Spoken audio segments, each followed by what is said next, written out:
কোনো মানুষ যদি ঈমান আনে, আমলে সালেহ করে, আল্লাহ বলেছেন এদের জন্য মরার পরে না, এদের জন্য হাসরে বিচারের পরে না, এদের জন্য জান্নাত না, জান্নাত তো পরে, আগে দুনিয়াতে আমি আল্লাহ তাদেরকে 3টে পুরস্কার দান করব।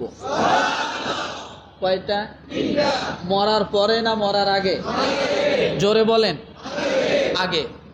তাহলে আমরা যত জায়গায় ইমানে আমলে সালেহের কথা শুনি, অধিকাংশ জায়গায় মরার পরে আল্লাহ পুরস্কার দিবেন।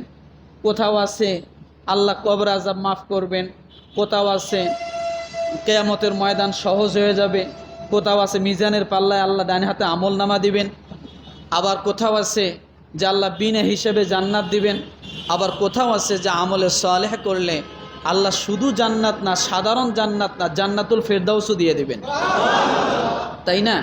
কিন্তু আজকের এই আয়াতের আলোকে আল্লাহ বলেছেন এটা মরার পরে না, আমি আল্লাহ দুনিয়াতে জীবিত থাকা অবস্থায় আমার বান্দাদেরকে 3টা পুরস্কার দিতে চাই। কয়টা পুরস্কার? তা আমি এই আয়াতের আলোকে যেটা বুঝলাম যে আল্লাহ যে 3টা পুরস্কার দিতে চায়, আর এই 3 পুরস্কারের জন্য আমরা দীর্ঘদিন যুদ্ধ করলাম। 71 সালে যুদ্ধ করেছি, এরপরে 13 সালে যুদ্ধ করেছি, এরপরে আবার 24 সালে এসে আবারও যুদ্ধ করেছি, এই 3 জিনিসের জন্য। কয় জিনিসের জন্য? যে 3টা পুরস্কার দুনিয়াতে দিবেন, আমলে সালেহের কথা যে আল্লাহ বলেছেন, এই আমলে সালেহের সঙ্গে আল্লাহ সূরা নূরের 56 নম্বর আয়াতে বলেন, ওয়া আকিমুস সালাতা ওয়া আতুজ যাকাতা ওয়া আতিউর রাসূলা লাআল্লাকুম তুরহামুন। আমলে সালেহটা কি আল্লাহ এখানে নিয়ে আসছেন। কোন কাজটা করলে তোমরা ক্ষমতা লাভ করতে পারবা, দিন প্রতিষ্ঠিত হবে এবং তোমাদের কোনো ভয় থাকবে না, সে আমলটা কি? আল্লাহ বলেন ওয়া আকিমুস সালাত ওয়া আতুজ যাকাত, নামাজ কায়েম করো, যাকাত আদায় করো এবং রাসূলের আনুগত্য করো, যাতে তোমাদের প্রতি দয়া করা হয়। কি করা হয়? 1 নাম্বার কাজ কি? আকিমুস, সকলে বলেন আকিমুস সালাত, নামাজ কায়েম করো। কেন?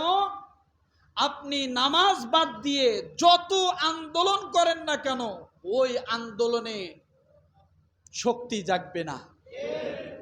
আন্দোলনে যদি আপনি শক্তি গুছাইতে চান, শক্তি সঞ্চয় করতে চান, তাহলে লাগবে কি? কি লাগবে? তার নমুনা আপনি 5 তারিখের আগের যে শুক্রবার, আপনি ঢাকার, আপনি একটা ভিডিও ফুটেজ অনেকে দেখছেন, আমার ছাত্র ভাইরা শুক্রবারের দিন মাথায় টুপি নাই, গায়ে পাঞ্জাবি নাই, কিচ্ছু নাই, শুক্রবারে নামাজের সময় হয়েছে, তারা রাস্তায় দাঁড়িয়ে নামাজ আদায় করেছিল। হয়তো ওই সেজদা আল্লাহর কাছে কবুল হয়েছে। আল্লাহ সেদিন টুপি দেখতে চাননি, আল্লাহ সেদিন গায়ে লম্বা পাঞ্জাবি আছে কিনা সেটা দেখতে চাননি, ইমাম সাহেবের গায়ে পাঞ্জাবি আছে কিনা আল্লাহ ওটাও নেননি। নামাজের সময় হয়েছে, সেজদায় পড়ে গেছে। এই নামাজের মাধ্যমে আপনি যে কোনো কাজকে শক্তিশালী করার মাধ্যম হলো নামাজ। কি বলেন তো? নামাজ নাই আপনি দুর্বল, নামাজ নাই আপনি দুর্বল। আর নামাজিকে আপনি যতই দুর্বল দেখেন না কেন, কসম আল্লাহর, সে দুর্বল নয়, সে দুর্বল নয়, সে দুর্বল নয়। যার উপমা ফেরাউন আর মূসা আলাইহিস সালাম। মূসা আল্লাহর পথের প্রতীক, তাই মূসা আসার কথা শোনার সঙ্গে সঙ্গে ফেরাউন জারি করে দিয়েছিল যে যার গর্ভে এই মুহূর্তে সন্তান আছে, সন্তানদেরকে মেরে ফেলো।